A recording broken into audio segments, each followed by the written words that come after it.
पशुसंवर्धन खात्यातील जे काही योजना आहेत, विविध जे घटक आहेत, पशुपालन आहे, पोल्ट्री व्यवसाय आहे, याच्यामध्ये ज्यावेळेस नवयुवक ज्यावेळेस विचार करतात त्या संदर्भात, त्यावेळेस ते मोठ्या पद्धतीनं पशुपालनाचा व्यवसाय अगोदर स्वीकारायचं ठरवतात आणि त्याप्रमाणे त्यांच्या मनात जी संकल्पना असते की आमच्याकडे एवढे क्षेत्र पाहिजे, त्याच्यावर चांगल्या पद्धतीचा गोठा पाहिजे, त्या गोट्यामध्ये चांगल्या प्रकारची जनावरं पाहिजे, या पद्धतीनं ते विचार करतात. ज्या पद्धतीनं ते विचार करतात त्या पद्धतीनं त्या विचाराच्या अनुषंगे त्यामध्ये खूप मोठ्या प्रमाणात इन्व्हेस्टमेंटची गरज लागते.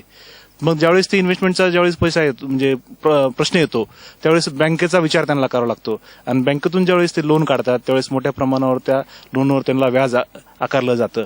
तर या सगळ्या पद्धतीला फाटा देण्यासाठी आपण जर मुक्त गोठा व्यवसाय पद्धत जर स्वीकारली, त्या मुक्त गोठा व्यवस्थित पद्धतीमध्ये आपल्याला फार काही मोठं शेड वगैरे जे तांत्रिक जे काही आहेत शेडच्या ते न पूर्ण करता एक मुक्त शेड बांधायचं आहे, ज्याच्यामध्ये फक्त जनावरं दुपारच्या टाइममध्ये किंवा उन्हामध्ये फक्त वास्तव्य करतील आणि दिवसभरामध्ये त्या एखाद्या एरियामध्ये समजा 10,000 स्क्वेअर फूटचा कन्फाइंड एरिया असेल किंवा बंदिस्त एरिया असेल, त्या एरियामध्ये जे काही चारण्यासाठी किंवा दावण केलेली असेल त्या दावणीमध्ये जे वैरण कडबा टाकला जाईल, गवत टाकलं जाईल, ते गवत ते त्यांच्या मनाप्रमाणे खाणार.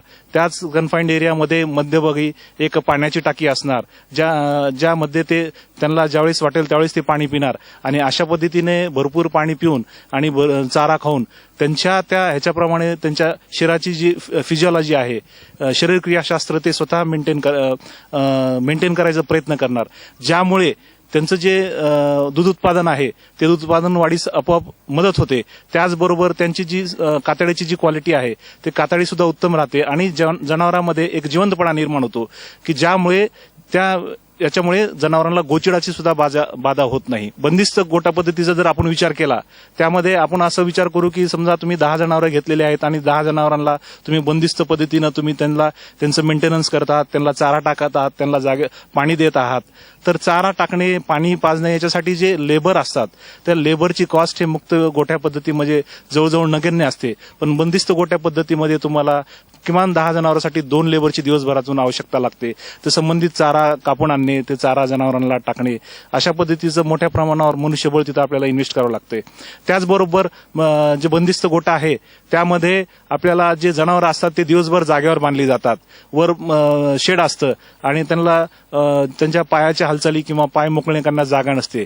त्याच्यामुळे ते दिवसभर शेडमध्ये बांधल्यामुळे तिथं खालचा जो फ्लोरिंग आहे किंवा खालचा जो भाग आहे भूभाग तो नेहमी ओलसर असतो, ज्याच्यामध्ये शेण आणि मूत्र हे जागेवर पडलेलं असतं.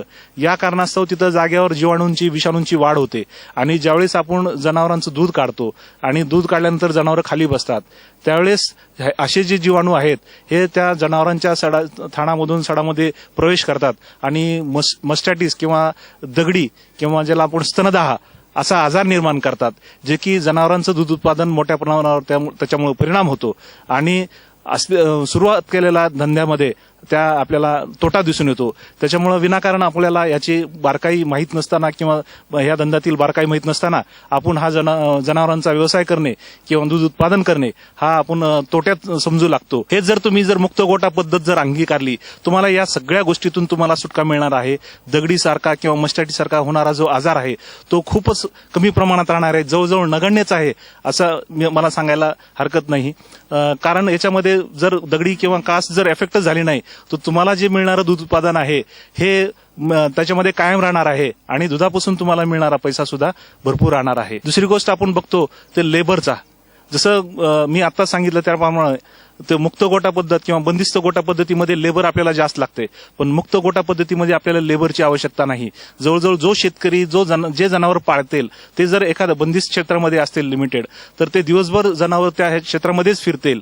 फक्त एक गडी त्यांना चारा टाकण्यासाठी दावणीमध्ये वगैरे त्यांच्या जे काही कन्फाइंड एरियामध्ये दावण आहे कडेला त्याच्यामध्ये चारा टाकण्यासाठी तो पुरेसा होतो आणि जनावरांना पाणी वगैरे पिण्यासाठी त्याच्यासाठी खास श्रम त्याला घ्यायची गरज नसते. ऋतुमानाचा विचार जर करता आपल्याला मुक्त गोठा पद्धतीमध्ये काय हवे असेल तर साधारण उन्हाळ्यामध्ये आपण पाहतो की ज्यावेळेस म्हणजे नैसर्गिक तापमान जास्त असतं, ऊन जास्त असतं, अशा वेळेस त्या मुक्त गोठा पद्धतीमध्ये आपल्याला कमीत कमी 10-15 झाडी हवी आहेत, जेणेकरून उन्हाळ्यामध्ये किंवा दुपारच्या वेळी ते जनावर त्या झाडाच्या सावलीमध्ये बसून त्यांचं जे शरीरशास्त्र आहे ते मेंटेन करायचा ते प्रयत्न करतील.